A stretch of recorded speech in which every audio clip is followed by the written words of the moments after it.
A sick young man retreats to his late grandfather's isolated cabin, but his dog keeps seeing something inside the house that no human can survive. Indy the dog wakes up at night, staring into a dark corner like something is standing there. A phone vibrates. Blood drips onto it.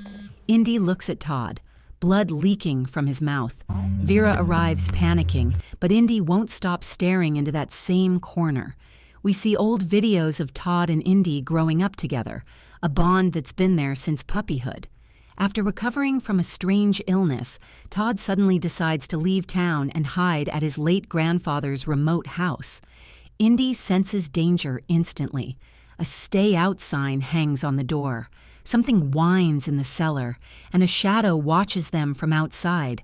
Inside, lights flicker. Footsteps echo. Doors creak open on their own. Indy follows a noise upstairs and freezes. A tall shadow stands silently in the corner. Todd checks with a flashlight. Nothing. But Indy refuses to move. During a walk in the woods, the neighbor warns Todd that his grandfather died horribly in that house, and his dog Bandit vanished the same night. Indy later dreams of Bandit staring at something behind him, and when he wakes, he finds claw marks behind the basement door, as if a trapped dog tried scratching its way out. Todd leaves Indy alone for hours.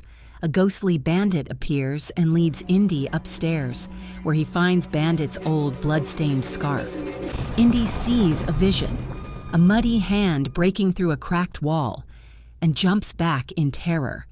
Todd returns, weaker, coughing blood. Something moves beneath the bandage on his arm.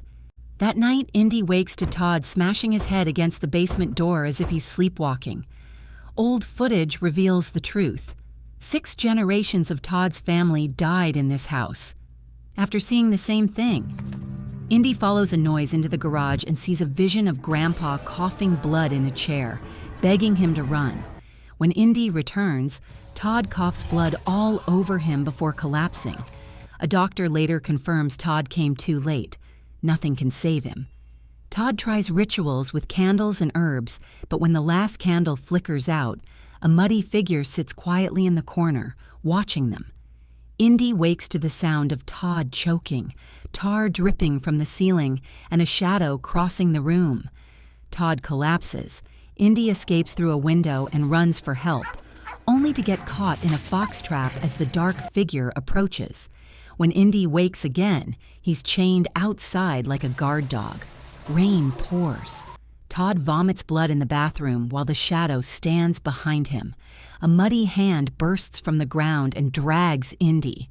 He breaks free by smashing through the doghouse and sprints back into the house.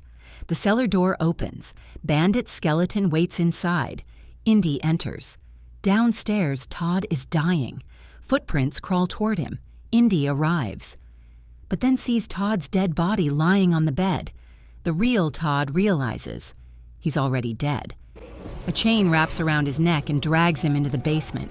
Indy follows into a muddy cave where Todd is being consumed like the others. Todd uses his last breath to whisper, "You're a good dog, but you can't save me." His body decays into a skeleton and vanishes. Indy, trapped in the dark, waits. Morning comes. The house sits silent. Vera enters crying, until Indy emerges, alive. He hears Todd's whistle echoing from the basement. Indy looks back, then chooses life, running to Vera. The curse lives on, but Indy survives.